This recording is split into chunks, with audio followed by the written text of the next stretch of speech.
Assalamualaikum warahmatullahi wabarakatuh.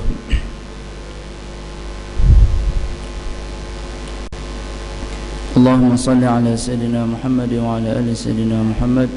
Allahumma salli ala Sayyidina Muhammad wa ala ali Sayyidina Muhammad. Allahumma salli ala Sayyidina Muhammad wa ala ali Sayyidina Muhammad.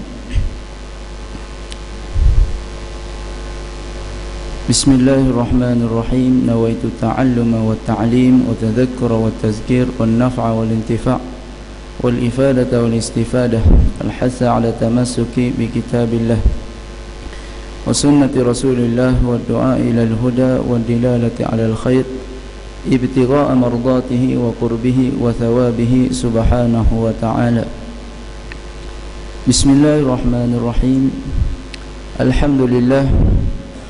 Alhamdulillah nahmaduhu wa nasta'inuhu wa nastaghfiruh wa na'udzu billahi min shururi anfusina man yahdihillahu fala mudilla lahu wa man yudlilhu fala hadiya lahu. Asyhadu an la ilaha illallah wa asyhadu anna sayyidana Muhammadan abduhu wa rasuluh. Rabbi syrah li sadri, wahai Tuhan lapangkanlah dadaku, wa yassir li amri, dan permudahkanlah segala urusanku, wahlul 'uqdatam min lisani, dan huraikanlah segala kesimpulan yang ada di lidahku, yafqahu qawli, supaya manusia semua dapat memahami akan kata-kataku. Allahumma 'allimni ma jahiltu, wahai Tuhan ajarkan kepada aku perkara-perkara yang aku masih jahil, wa dzakirni ma nasitu, dan beringatkanlah perkara-perkara yang aku lupa. Rabbana iftah bainana wa baina qaumina bil haqq wa anta khairul fatihin. La haula, tidak ada daya untuk aku nak melakukan segala ketaatan, wala quwata, dan tidak ada kekuatan untuk nak mengelak daripada segala maksiat, illa billah, ay illa bina'unatillah, melainkan dengan pertolongan daripada Allah subhanahu wa ta'ala. وقال الله تعالى في القرآن الكريم أعوذ بالله من الشيطان الرجيم إنما يأمر مساجد الله من آمن بالله واليوم الآخر. قال صلى الله عليه وسلم من سلك طريقا يلتمس فيه علما سلك الله له طريقا إلى الجنة. أما بعد. Alhamdulillah. Pertama kali marilah kita sama-sama memanjatkan kehadrat Allah Subhanahu wa taala limpahan syukur, memanjatkan kesyukuran kehadrat Allah Subhanahu wa taala kerana dengan limpah kurnia dan taufiknya dan pertolongan daripada Allah Subhanahu wa taala, Allah Subhanahu wa taala telah mengizinkan kepada kita dapat kita datang ke masjid, dapat kita berkumpul di masjid, dapat kita menyaut seruan yang diserukan oleh muadzin mengikut Nabi sallallahu alaihi wasallam. Kerana Nabi sallallahu alaihi wasallam mengajar kepada sahabat dan umatnya sekalian bahawa apabila kita mendengar suara azan, maka bersegeralah kita di tempat-tempat dijadikan untuk beribadah kepada Allah Subhanahu wa taala. Jadi sebelum daripada ana lanjutkan percakapan ana datang sini 2 kali dah. Kali pertama kalau ada yang perasan lah. Kali kedua baru datang. Rasa baru sangat baru datang. Ana pun tak ingat dah ana cakap pasal apa kali pertama dulu. Jadi walhasilnya ana ni orang yang baru belajar dan ana cuba untuk berdepan dengan masyarakat untuk latih.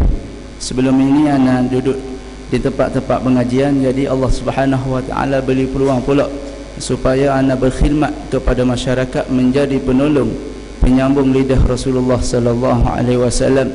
Dan ana nampak tidak ada kemuliaan yang lebih mulia daripada segala pekerjaan yang ada di dunia ini melainkan pekerjaan menyambung lidah Rasulullah sallallahu alaihi wasallam, memberi nasihat di antara satu sama lain.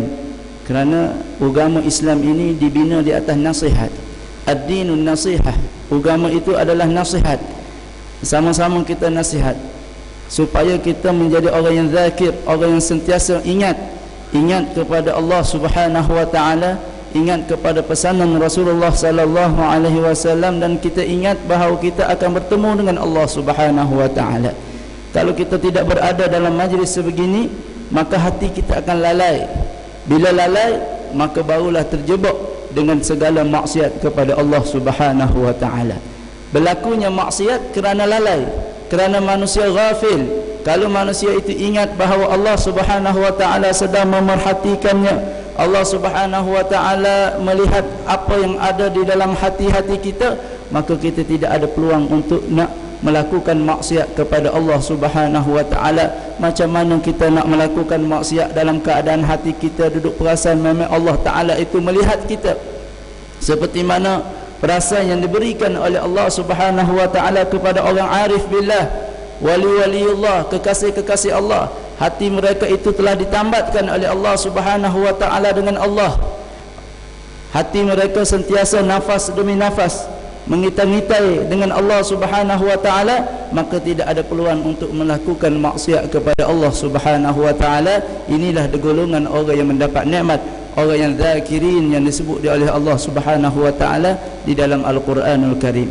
Adapun yang melakukan maksiat ni kita orang awam, orang yang sentiasa lalai. Bila kita lalai daripada peringatan, maka kita terjatuhlah di dalam maksiat kepada Allah Subhanahu wa taala. Maka untuk kita sentiasa mengingat-ingati, menasihati, maka kita hadir majlis-majlis begini, ini adalah taufik daripada Allah Subhanahu wa taala, bukan daripada bijak pandai kita, bukan daripada kudrah kita. Pada hakikatnya adalah pada yang memberikan izin datang kita ke masjid ini adalah Allah Subhanahu wa taala. Alhamdulillah, ini satu bukti yang menunjukkan di atas Allah Subhanahu wa taala itu sayang dan kasih dan cinta kepada kita, dan memberikan kepada kita syurga yang akan datang. Ini sebagai dalil dan bukti bahawa Allah Ta'ala telah memilih kita daripada hamba-hamba yang begitu ramai. Ramai Allah Subhanahu wa Ta'ala yang duduk di kawasan Batu Kif ini sangat ramai. Akan tetapi beberapa orang sahaja, yang golongan yang sedikit sahaja yang dapat datang berada, menunaikan sembahyang berjemaah, menunaikan kerfaduan Allah Subhanahu wa taala, duduk di dalam masjid, meniatkan i'tikaf di dalam masjid, berada di dalam majlis ilmu, bertafakur dengan akhirat, fikir tentang kejadian kita daripada mani kita dijadikan, kemudian kita dihantarkan di dunia ini, dan kita akan dikembalikan kepada Allah Subhanahu wa taala. Maka amal-amal ini adalah taufik daripada Allah Subhanahu wa taala. Di hari akhirat kelak kita akan berbangga-bangga di hadapan Allah Subhanahu wa taala, kerana satu saat, satu ketika kita boleh berada di dalam ketaatan kepada Allah Subhanahu wa taala. Ketahuilah, tidak ada waktu, tidak ada masa yang paling afdal daripada waktu selepas daripada maghrib dan isya.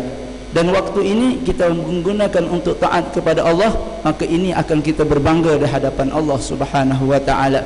Adapun orang yang duduk di luar, duduk di tempat-tempat pasar, yang disebut oleh Rasulullah, sejahat-jahat tempat itu adalah pasar-pasar, dan seafdal-afdal tempat itu adalah rumah-rumah Allah Subhanahu wa taala.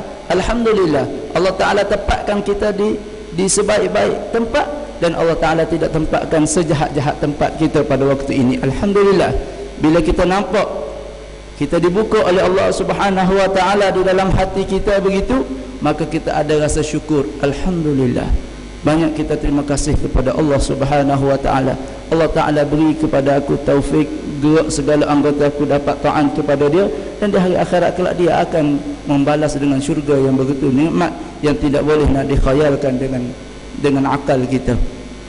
Jadi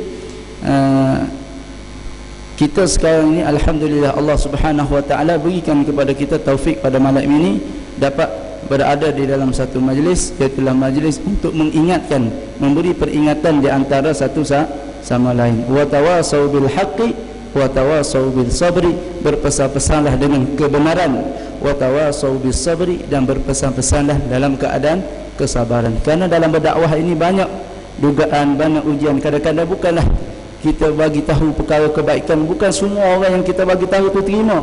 Kadang-kadang dibalas dengan tomohan, dibalas dengan kata-kata, dibalas dengan ujian oleh Allah Subhanahu wa taala pada hakikatnya, seperti mana yang berlaku kepada diri Nabi sallallahu alaihi wasallam. Tengok macam mana Nabi sallallahu alaihi wasallam berdakwah.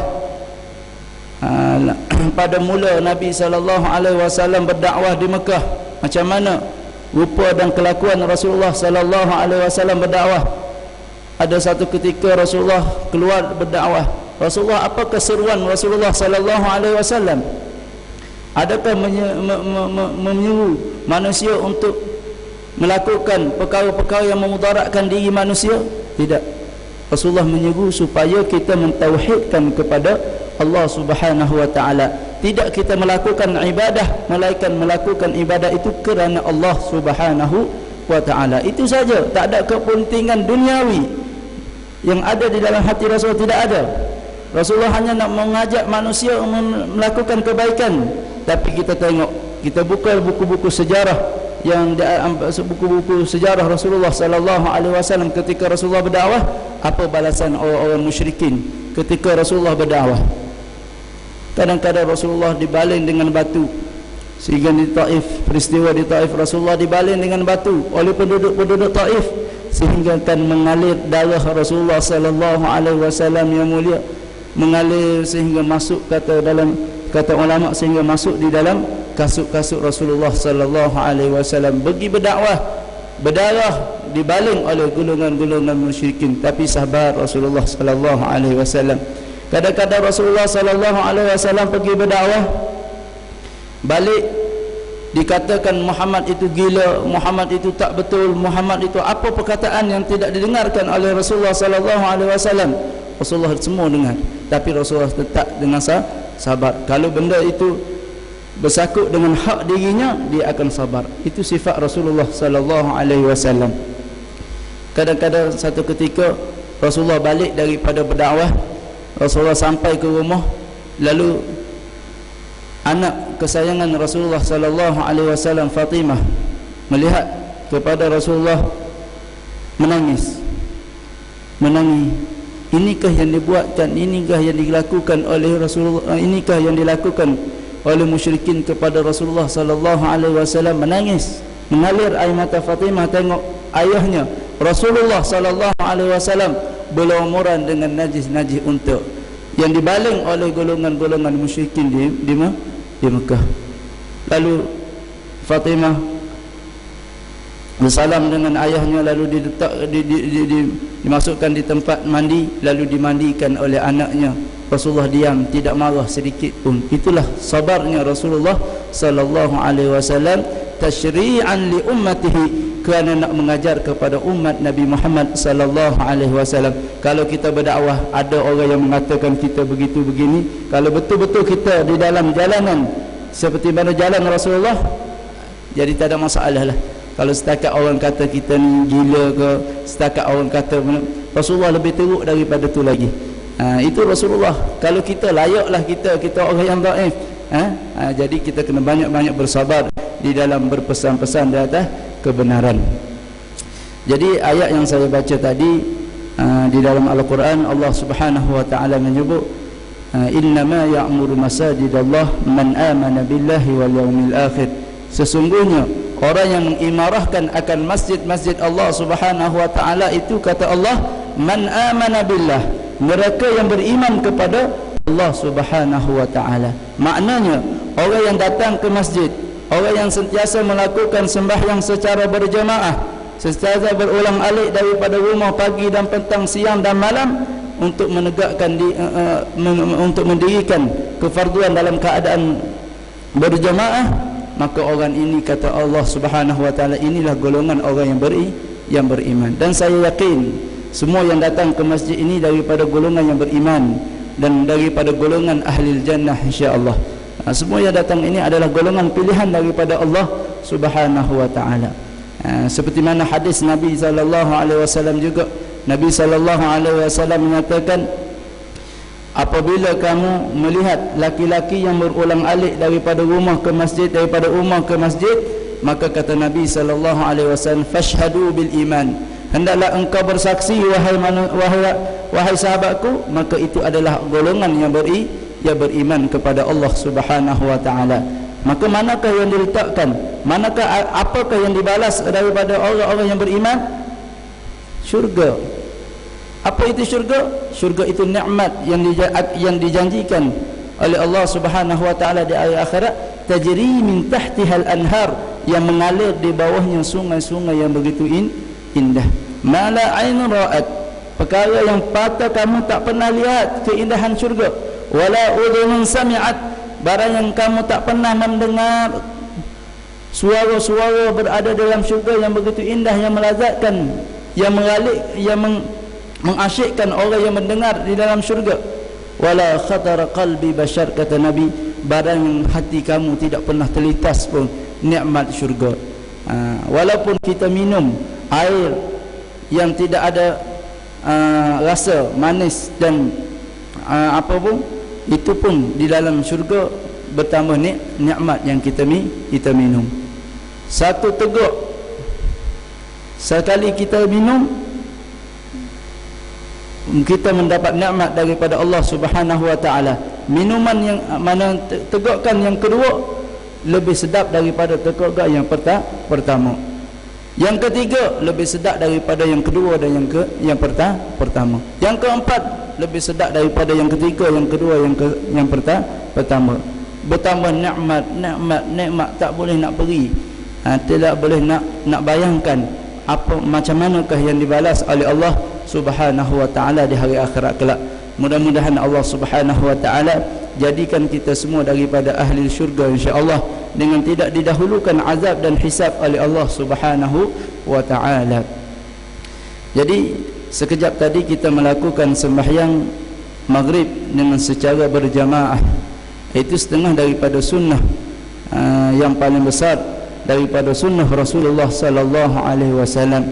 Karena Rasulullah sallallahu alaihi wasallam mengajar umatnya dan sahabatnya supaya menunaikan sembahyang secara berjamaah, berjamaah.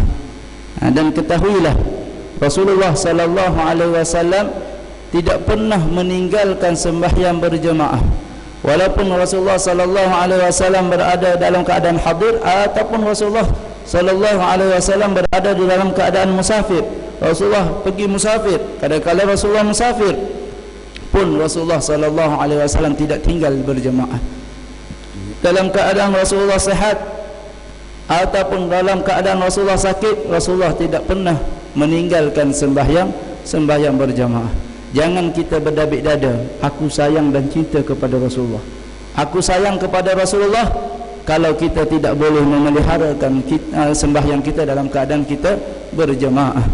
Kalau ketika saya belajar di Yaman, di Hadramaut, ana belajar di Hadramaut. Jadi ketika kita berada dalam ribat, Habib Muhammad, Habib Ana itu, dia sangat jaga pelajar dia untuk sembahyang secara berjamaah, bahkan takbiratul ihram dengan imam. Kalau kita duduk sana 2 tahun, maka 2 tahunlah kita kena sembahyang berjamaah dalam keadaan kita tidak boleh masbuk. Kalaulah berlaku daripada pelajar-pelajar dalam ribat dalam madrasah itu berlakunya masbuk, Habib akan panggil. Habib akan panggil, dia tanya, awak nak belajar lagi ke kat sini? Awak nak belajar lagi tak? Kata nak belajar, masuk bilik, kemah-kemah bilik, saya hantar balik Malaysia. Kerana dia kata, inilah jalanan yang diajar oleh guru aku dan kepada guru-guru, sehingga Rasulullah sallallahu alaihi wasallam, pelajar tak boleh masbuk sekali-kali, tak boleh masbuk. Macam mana kamu nak diamanahkan lebih perkara yang lebih besar kalau amanah sunnah yang paling besar kamu abaikan, kamu cuai, kamu sembahyang dalam keadaan tidak berjamaah, walaupun kamu sembahyang berjamaah tapi tidak takbiratul ihram dengan imam. Jadi tidak ada amanah.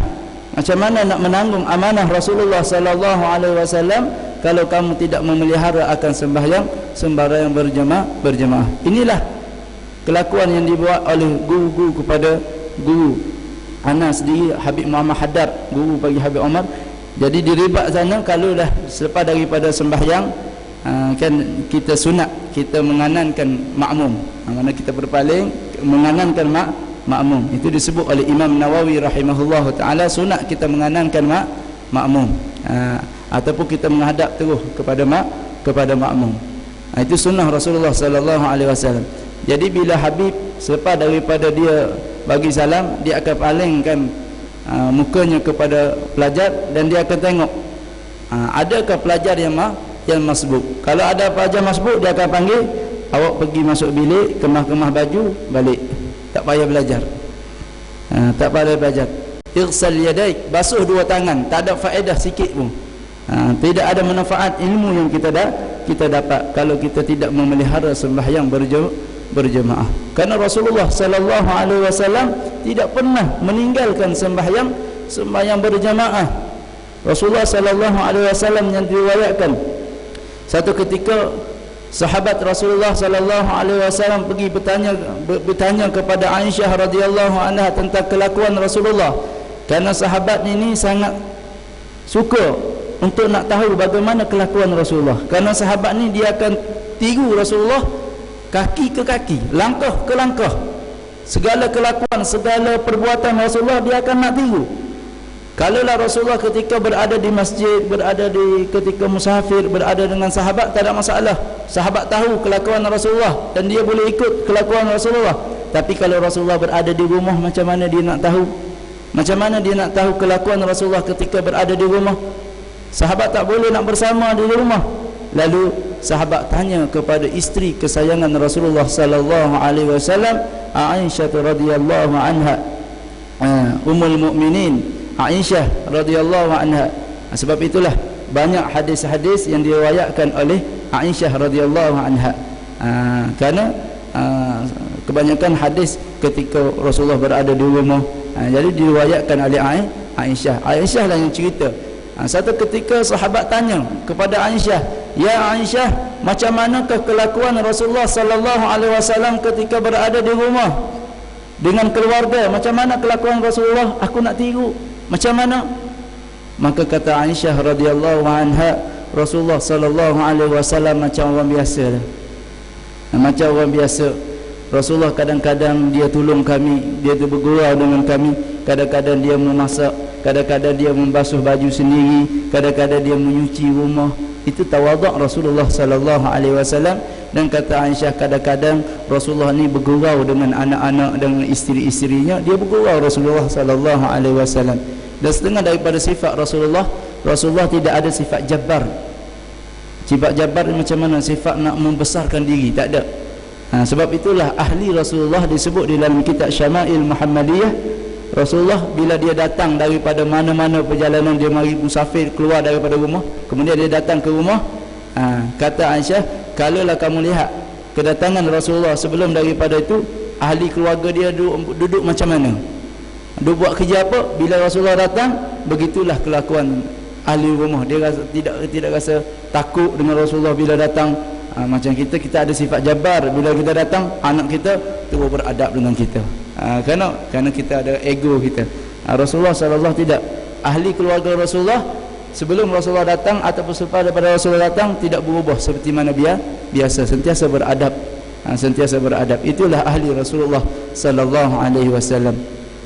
Jadi kata Aisyah, macam biasalah, kadang-kadang Rasulullah bergurau dengan kami, kadang-kadang Rasulullah mengemas rumah, kadang-kadang Rasulullah membasuh baju sendiri, kadang-kadang Rasulullah menguruskan segala urusan di dalam rumah macam biasa. Akan tetapi kata Aisyah radhiyallahu anha, kalau kamu melihat kelakuan Rasulullah sallallahu alaihi wasallam ketika mendengar suara nadil munadi, suara Bilal yang melaungkan azan, kamu akan lihat kelakuan Rasulullah ketika itu berubah mukanya. Lalu Rasulullah sallallahu alaihi wasallam akan tinggal segala urusan-urusannya, lalu Rasulullah akan menyaukkan jubahnya, lalu memakai imamah, lalu terus Rasulullah sallallahu alaihi wasallam pergi ke masjid untuk mengimamkan akan para sahabat Rasulullah sallallahu alaihi wasallam. Kata Aisyah, kalau kamu lihat ke Rasulullah seolah-olah dia tidak kenal kami sebelum ni. Itu kesungguhan Rasulullah sallallahu alaihi wasallam dengan ibadah. Begitu jugalah dengan sahabat-sahabatnya. Ada setengah sahabat ada yang bekerja sebagai petani. Ada setengah sahabat itu tengah menyangkul. Bila bagi apa? Cangkul. Dengan mencakul. Bila dengar suara azan, ketika itu dia mengangkatkan cakul, lalu bila dia dengar sahaja suara azan, dia terus melepaskan di belakang. Dia tidak jatuhkan di hadapan. Itu sahabat Rasulullah sallallahu alaihi wasallam. Bila ditanya kenapa kamu tak jatuhkan di hadapan, dia kata aku tak mampu nak jatuhkan di hadapan, kerana kalau aku jatuhkan di hadapan seolah-olah ada lagi lebih besar pekerjaan daripada suruhan Allah Subhanahu wa taala. Itu tambatan hati para sahabat. Itu Rasulullah sallallahu alaihi wasallam yang sangat-sangat haris, yang sangat-sangat gemar dengan ibadah, yang sangat-sangat memandangkan kemuliaan ibadah itu. Adapun di akhir zaman, manusia kadang-kadang kalau dia nak semayang jemaah, dia semayang. Kalau dia rasa malas, dia tak pergi. Bermudah-mudah sangat, bermudah-mudah sangat, seolah-olah tidak ada harga sembahyang berjemaah. Ada setengah yang lebih berat lagi, tidak sembahyang langsung. Allahu Akbar. Ini orang panggil musibah, bala yang paling besar. Tidak ada bala yang lebih besar daripada merasakan ringannya dengan pekerjaan agama yang dibawa oleh Rasulullah sallallahu alaihi wasallam. Jadi mudah-mudahan Allah Taala bukakan hati kita pada hari ini supaya kita pandang agama itu besar, tidak ada yang lebih besar. Kenapa? Kerana kita akan membawa amalan kita inilah yang bersama kita di dalam lubang kubur kita. Ketahuilah apa yang kita sayang, apa yang kita khayal, yang sebenarnya itu bukan sebenar. Harta yang bersama dengan kita, kita tinggal. Rumah yang besar yang kita miliki, kita akan tinggal. Apabila telah ditetapkan oleh Allah Subhanahu wa taala, kita akan tinggal semua itu. Yang kita bawa adalah amalan kita. Amalan kita itu adalah sebenar. Mudah-mudahan Allah Taala nampakkan dalam hati kita perkara yang sebenar itu sebenar, perkara yang batil itu batil. Tapi dunia ini, kata Imam Nawawi, sangat pandai menipu. Sangat pandai menipu kita. Sangat pandai menipu kita. Sehingga kan kita lalai dengan mainan-mainan dunia, sehingga seolah-olah kita ni rasa tak mati, rasa-rasa kita ni tak tinggal dunia ni, rasa-rasa apa yang kita milik inilah hak kita. Bukan kita rasa ini pinjaman daripada Allah Subhanahu wa taala, bukan kita rasa ini amanah daripada Allah Subhanahu wa taala. Kenapa? Kerana kita ditipu oleh dunia. Innamal hayatad dunya la'ibun wa lahwun. Sesungguhnya kehidupan dunia itu, kata Allah, la'ibun wa lahwun, permainan dan tipu daya sahaja. Tipu daya.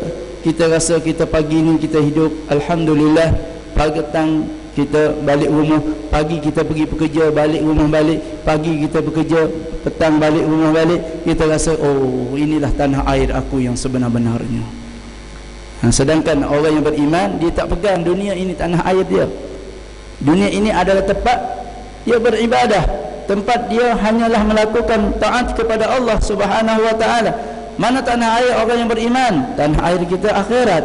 Bila kita datang ke sana, la ruju'a ba'dah, kita tidak akan kembali ke dunia balik. Walaupun kita menangis di hadapan Allah, kita tidak diberi peluang balik untuk nak sembahyang berjemaah, minta dengan Allah Subhanahu wa taala supaya kita nak sembahyang berjemaah, minta supaya Allah Taala supaya kita nak datang ke masjid ini, tidak diberi peluang oleh Allah Subhanahu wa taala apabila kita dijemput oleh Allah Subhanahu wa taala. Jadi kita jaga, walaupun hari ini banyak perkara yang kita tahu, walaupun jangan kita tahu sekadar tahu untuk mendengar sahaja.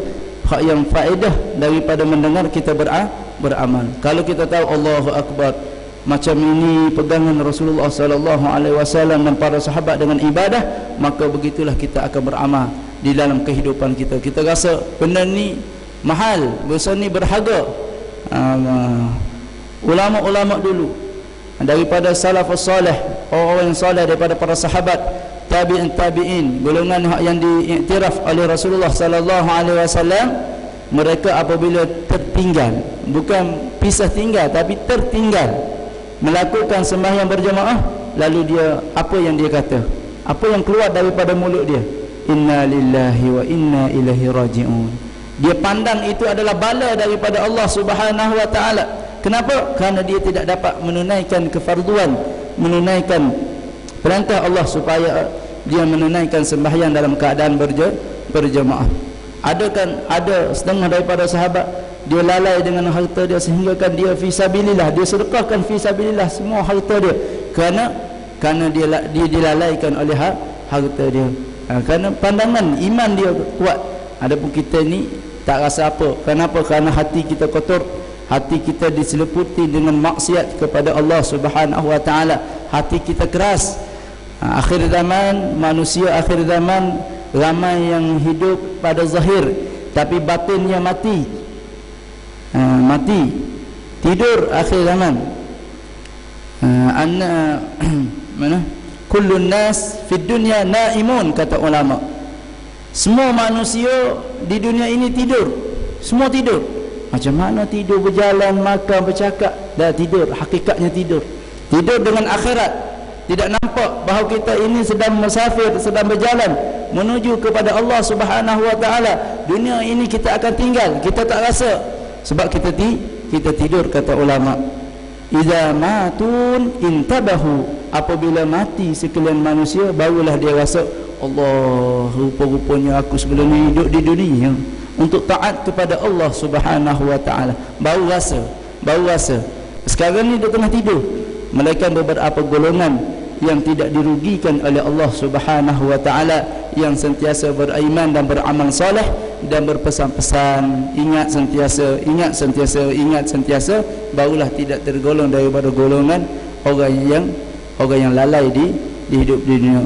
Jadi ramai manusia lalai di akhir zaman. Tambah-tambah di akhir zaman ini zaman fitnah.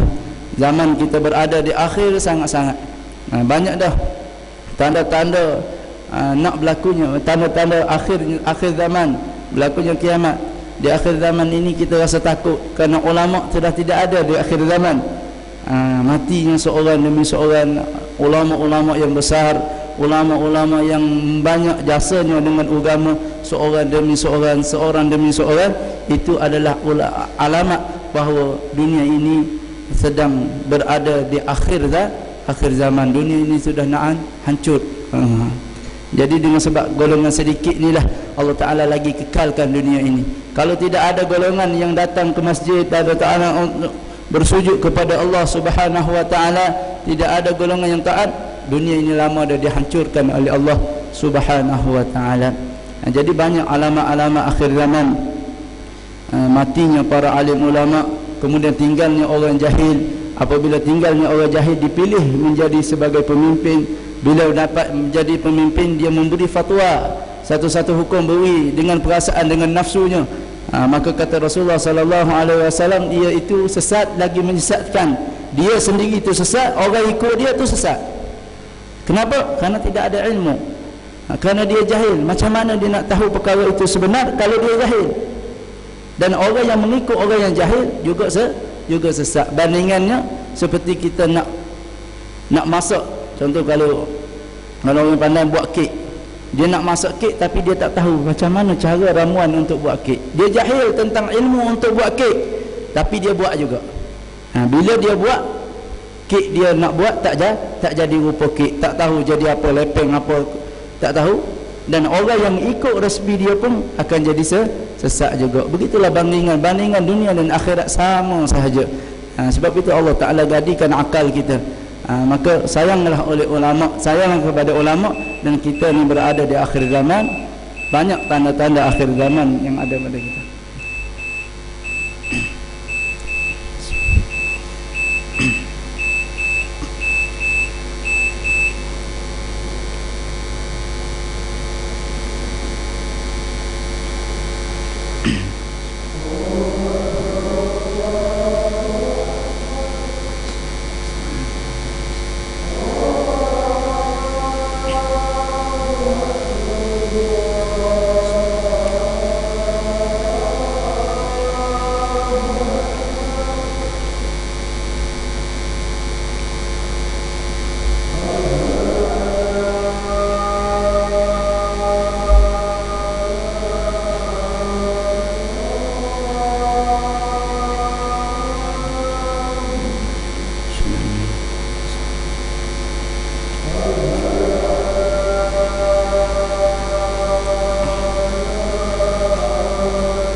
Rasa sini berapa? Sampai berapa? Ha? Ha? 45. 5 minit ni. InsyaAllah.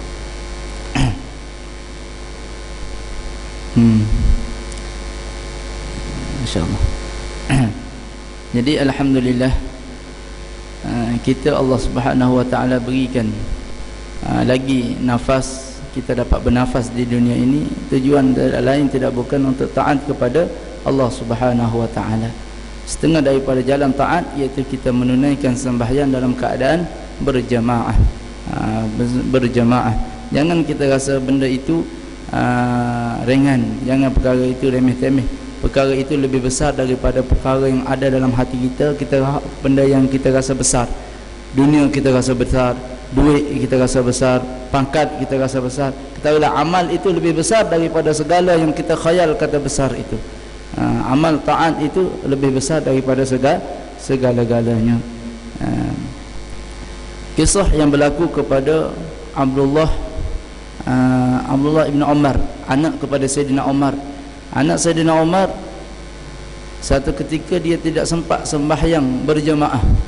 Bila dia tidak sempat sembahyang berjemaah, lalu dia sembahyang selepas daripada waktu Isyak, dia sembahyang sampai terbitnya fajar. Maksudnya sampai waktu subuh dia sembahyang. Kerana apa? Kerana dia nak tempel apa yang dia rumput daripada sembahyang berjemaah. Kerana Nabi SAW bersabda di dalam satu hadis yang masyhur, salatul jamaah afdal min salatil fadhi bi 27 darajah. Sembahyang berjemaah itu terlebih afdal daripada sembahyang seorang diri dengan 27 darajah. Kita sembahyang seorang, Allah Ta'ala bagi satu. Kalau sembahyang berjemaah 27 dengan sempurna, Allah Subhanahu wa Ta'ala berikan kepada kita. Lalu Abdullah bin Umar ini, dia tak puas hati, dia sembahyang juga.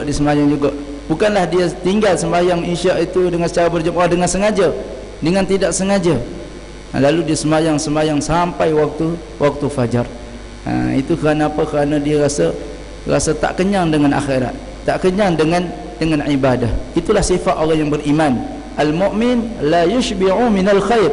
Orang beriman itu dia tidak kenyang dengan kebaikan. Kalau dia buat baik, dia nak buat baik lagi. Dia rasa tidak ada pun benda apa yang dia melakukan. Dia sembahyang, dia rasa tak cukup. Dia sedekah, dia rasa tak cukup. Dia sentiasa menambah. Seperti mana orang yang gila kepada dunia. Macam mana orang gila kepada dunia? Dia beri satu wadi emas, nak kepada wadi yang kedua. Diberi ke wadi kedua, nak kepada wadi yang ketiga. Lembah emas yang ketiga. Jadi tak kenyang. Begitu juga dengan orang akhirat.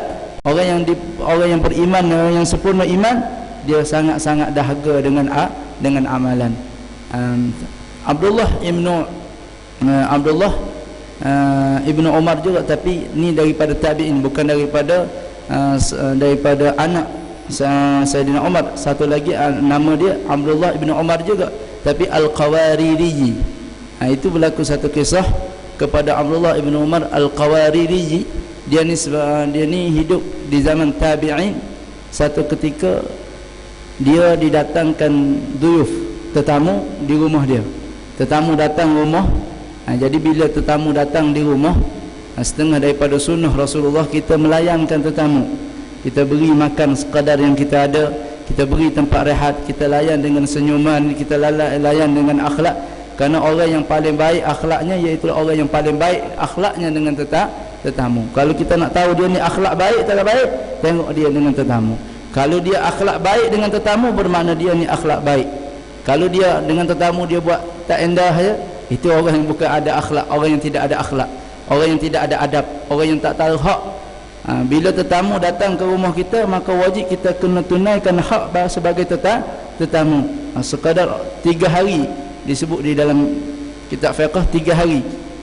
Lebih daripada 3 hari, kalau kita nak bagi dia duduk pun bagilah. Kalau kita tak nak bagi, kita tak layan pun tak ada masalah. Kerana tidak ada hak dah kita sebagai 3 hari. Kalau orang datang ke rumah kita 3 hari, itu hak kita. melayani tetamu. Itulah sunnah Rasulullah sallallahu alaihi wasallam.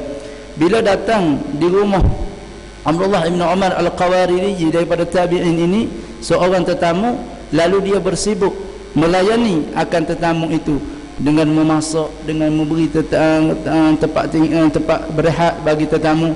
Dia melayan sehingga kan sampai waktu isyak, sampai sembahyang isyak, lalu tetamu itu pergi daripada rumah dia, tinggal di rumah dia, pergi sambung musafir pula.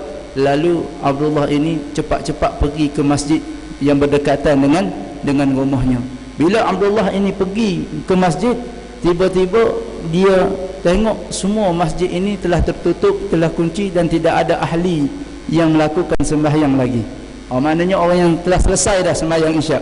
Semua pergi masjid yang kedua, tengok semua selesai juga, tutup juga. Masjid yang ketiga tutup juga. Lalu dia pun baliklah dalam keadaan rasa sangat-sangat kecewa. Itu sifat orang yang beriman, sifat orang yang hidup hatinya, yang dihidupkan hatinya oleh Allah Subhanahu wa taala. Lalu dia balik dalam keadaan rasa kecewa. Kenapa? Kerana dia tidak sempat untuk sembahyang berjemaah dengan Rasulullah dan dengan ahli jemaah di masjid. Lalu dia dah berjalan, tiba-tiba dia bercakap dengan dirinya sendiri. Dia kata, aku pernah mendengar hadis Rasulullah sallallahu alaihi wasallam bersabda, bermula sembahyang berjemaah itu terlebih afdal daripada sembahyang seorang diri dengan 27 kali ganda. Lalu dia pun balik ke rumah, masuk tempat khalwat, tempat solat. Lalu dia solat sembahyang isyak sebanyak 27 kali. 27 kali sembahyang isyak, bukan 27 rakaat. Kita sembahyang tarawih 20 rakaat, itu pun tinggal satu saf. Satu saf pun tak cukup. Tak cukup, tak penuh. Itu 20 rakaat. Adapun Abdullah Ibn Umar Al-Qawariri ini, dia sembahyang isyak 24 kali. Mana 4 kali 20 berapa? 27 berapa? 4 kali 27 100 lebih. Berapa? 108 rakaat dia tunai pada malam itu. Bila sampai 108 rakaat, selesai daripada 108 rakaat, biasalah sebelum daripada tu layan tetamu dah, dengan masak, dengan cari makanan, layan tetamu. Lepas tu pula semayang pula 104 rakaat. Bila biasalah sifat kemanusiaan ni, dia rasa letih. Bila letih, dia tertidur di atas tikar sembahyang dia. Bila dia tertidur, lalu dia bermimpi. Dia bermimpi dalam tidur dia, ni orang soleh, mimpi soleh, mimpi orang soleh, mimpi sebenar. Mimpi orang soleh, mimpi daripada salaf, daripada orang-orang yang dekat dengan Allah. Mimpi dia mimpi sebenar. Bila dia mimpi dia sedang menunggang satu ekor kuda di belakang golongan yang berkuda. Lalu dia naik kuda ini, dia cuba memecutkan kuda dia untuk bersama dengan golongan yang ramai berada di hadapan. Bila dia pecut, dia tidak dapat nak bersama dengan jumlah golongan yang berkuda di hadapan. Tiba lama dia duduk tengah pecut, tiba-tiba salah seorang daripada ahli jemaah yang berkuda di hadapan menolehkan kepala di belakang. Dia kata, wahai Abdullah, jangan kamu memenatkan kuda kamu. Kenapa aku tak boleh memenatkan kuda aku untuk bersama dengan kamu? Kata salah seorang jemaah yang di hadapan. Dia kata, kami sembahyang kami dalam keadaan berjemaah, adapun kamu sembahyang dalam keadaan seorang diri.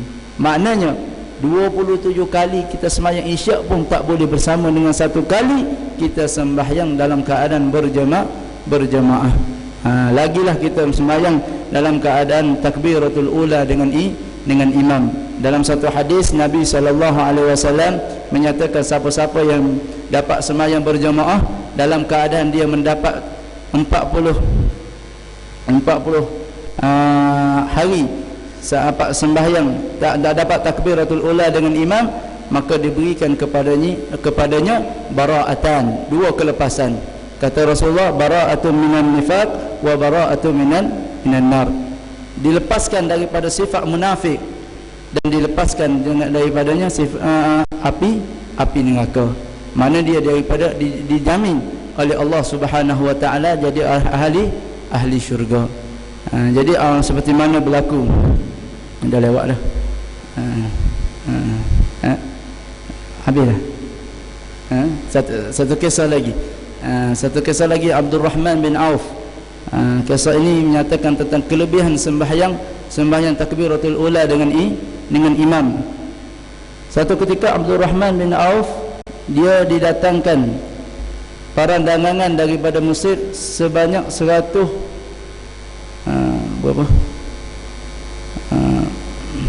ekor unta. 400 ekor unta yang penuh di belakangnya barang dagangan.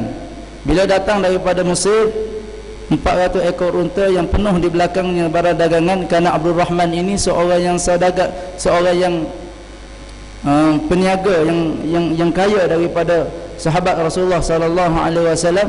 Bila datang barang dagangan, lalu Abdul Rahman ni sibuklah kira barang dagangan untuk dia meniaga pula. Bila sampai dah habis semua, sehingga lekan sampai waktu subuh. Sehingga waktu subuh dia kira harta yang dia datang daripada Mesir. Bila sampai waktu subuh, Abdul Rahman cepat-cepat dia tinggal barang dagangan dia, lalu pergi ke masjid Rasulullah sallallahu alaihi wasallam untuk sembahyang berjemaah dengan Rasulullah sallallahu alaihi wasallam.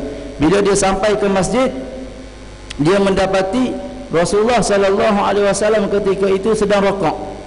Rasulullah sedang rokok. Bila Rasulullah rokok, lalu Abdul Rahman ini mengangkat takbir, terus rokok bersama dengan Rasulullah sallallahu alaihi wasallam. Jadi bermakna Rasulullah dapat rakaat, Abdul Rahman dapat rakaat. Dia tak dikatakan masbuk dalam rakaat. Dia dapat rakaat, kerana sekurang-kurang dapat rakaat, iaitulah kita dapat rokok bersama dengan iman dalam keadaan tamakninah yang yakin. Bila kita dapat rokok, imam rokok, kita pun rokok sekadar subhanallah dalam keadaan kita yakin subhanallah, maka kita tidak perlu lagi tambah rakaat selepas daripada salam imam. Jadi Abdul Rahman ini dia sempat rakaat dengan Rasulullah sallallahu alaihi wasallam. Lalu bila Rasulullah bagi salam, Abdul Rahman pun bagi salam, dia tak perlulah tambah rakaat. Jadi tapi sifat orang beriman begitulah, dia tidak kenyang dengan kebaikan. Dia rasa Allahu akbar, aku lewat tak dapat takbiratul ula dengan Rasulullah sallallahu alaihi wasallam pada hari ini. Lalu dia fikir-fikir tidak ada sebab lain kerana harta yang datang daripada Mesir 400 ekor unta. Bukan jumlahnya sedikit, 400 ekor unta. Bila begitu, Abdul Rahman pun dia menghadiahkan 400 ekor unta itu untuk fi sabilillah. Bila dia hadiahkan 400 ekor unta untuk fi sabilillah, lalu dia bertemu dengan Rasulullah sallallahu alaihi wasallam. Dia kata, "Ya Rasulullah, aku telah lewat pada subuh tadi untuk sembahyang takbiratul ula dengan kamu, tapi aku telah sedekah 400 ekor unta untuk tempel, untuk tapung balik hak yang aku lewat dengan sebab kelalaian aku. Adakah menyamai wahai Rasulullah dengan pahala aku sedekah 400 ekor unta tadi dengan takbiratul ula dengan imam?" Maka kata Rasulullah sallallahu alaihi wasallam, "Tidak sama wahai Abdul Rahman. Tidak boleh menyamai lagi. Kalau tidak sama ya Rasulullah, tiap-tiap seekor unta itu ada barang dagangan. Dengan barang-barang dagangan 400 ekor unta itu aku sedekahkan fi sabilillah. Adakah menyamai ya Rasulullah?" Kata Rasulullah, "Tak sama lagi wahai Abdul Rahman. Kalau tak sama lagi ya Rasulullah, tiap-tiap seekor unta itu ada seorang abid, seorang hamba, maka aku mendahkakan mereka itu kerana wajah Allah Subhanahu wa taala. Adakah menyamai lagi ya Rasulullah?" Maka Rasulullah sallallahu alaihi wasallam berkata, "Tidak menyamai lagi wahai Abdul Rahman dengan pahala takbiratul ula dengan imam. Sedekah 400 ekor unta, sedekah lagi dengan barang dagangan yang ada di belakang 400 ekor unta, sedekah lagi, mendahka lagi segala hamba-hamba tiap-tiap seekor unta itu. Lalu tidak lagi menyamai dengan takbiratul ula dengan imam." Lalu bila begitu, Rasulullah sallallahu alaihi wasallam berkata kepada Abdul Rahman, "Ya Abdul Rahman, dengar baik-baik. Wahai Abdul Rahman, kalaulah Allah Ta'ala bagi kepada kamu ni dunia ni milik kamu seorang, dunia ini milik kamu seorang, dan kamu jadikan dunia ini sedekah fi sabilillah, semua milik kamu seorang dan kamu sedekah fi sabilillah, nescaya tidak lagi menyamai pahalanya takbiratul ula dengan imam. Allahu Akbar. Itu takbiratul ula, saudara yang dirahmati Allah. Kalau sembahyang berjemaah macam mana? Kita bukan tinggal takbiratul ula, kita tinggal jemaah terus, tapi kita tidak rasa menyesal pun sedikit pun. Kita rasa hilang 10 ringgit itu lebih pening daripada kita meninggal sembahyang berjemaah. Apa iman kita? Di mana iman kita? Di mana yang kita berdabik dada kata kita nak mengikut Rasulullah sallallahu alaihi wasallam? Kalau hati kita dengan jemaah rasa sangat-sangat lekeh, rasa tidak rasa berharga, di mana kita mengikut Rasulullah sallallahu alaihi wasallam? Insya-Allah mudah-mudahan Allah Taala bagikan kepada kita hari ini, insya-Allah. Mula daripada hari ini jangan lagi kita tinggal sembahyang berjemaah. Sekurang-kurang carilah untuk kita jadikan imam atau makmum kita, untuk kita mendapat fadilat sembahyang berjemaah. Karena Rasulullah ketahuilah tidak pernah meninggalkan sembahyang berjemaah. Sebab itulah ada setengah ulama mengatakan hukum sembahyang berjemaah ini fardu ain. Tiap-tiap seorang fardu wajib. Tapi yang mu'tamad bagi Imam Nawawi iaitulah fardu kifayah. Kalau ada satu golongan yang menunaikan sembahyang berjemaah, maka golongan lain itu dilepaskan, seperti mana sembahyang mayat lah. Kalau kita ada daripada golongan yang menunaikan sembahyang mayat, golongan yang lain itu terlepas kewajipannya dengan golongan yang telah menunaikannya. Jadi jangan kita memperkecil-kecilkan ibadah, jangan kita bermudah-mudah dengan sembahyang berjemaah. Rasa kita nak pergi, kita pergi. Rasa kita malas, kita tak pergi. Maka tanyakanlah hati kita, adakah aku ini sayang kepada Rasulullah? Adakah aku ini yakin kepada akhirat? Adakah aku ini yakin bahawa aku akan bertemu dengan Allah Subhanahu wa taala? Kalau kita dalam keadaan rasa bermudah-mudah dengan segala ibadah. Okey, sekadar itulah apa yang jadi. Sebelum daripada itu, ana boleh nak umum sebelum daripada ana ni duduk di Paya Jaras, ana khidmat di sana di tahfiz Darul Ulum Al-Mustafa. Jadi tahfiz tu baru buka ya, dalam 2-3 bulan. Jadi ana tolong bantu khidmat juga di situ. Jadi maklumlah bila tahfiz ni baru, banyak keperluan yang kita perlukan. Jadi insya-Allah saya ada bawa tabung, insya-Allah kawan ana akan letak di belakang. Siapa-siapa yang ingin membantu untuk simpan hartanya di akhirat. Kerana kadang-kadang dulu anak berat nak bagi tahu, tapi kawan kata awak ingat awak bagi tahu tu untuk diri awak, dan adakah awak itu ambil untuk mengurangkan harta orang? Tidak. Sedangkan itulah harta yang sebenar-benar. Jadi satu pertolongan untuk kita melakukan kebaikan juga. Bila anak cakap anak menolong di atas kebaikan, kadang-kadang ada orang yang dilebihkan oleh Allah Subhanahu taala, dia boleh menolong, dia boleh tolong. Kerana agama ketahuilah tidak akan bangkit melainkan dengan 3 perkara. Yang pertama dengan adanya orang alim, orang yang mengajar. Yang kedua adanya orang yang membantu di segi kewangan. Yang ketiga adanya orang yang membantu di segi qudrah, sokongan doa untuk mengangkatkan agama Allah Subhanahu wa taala.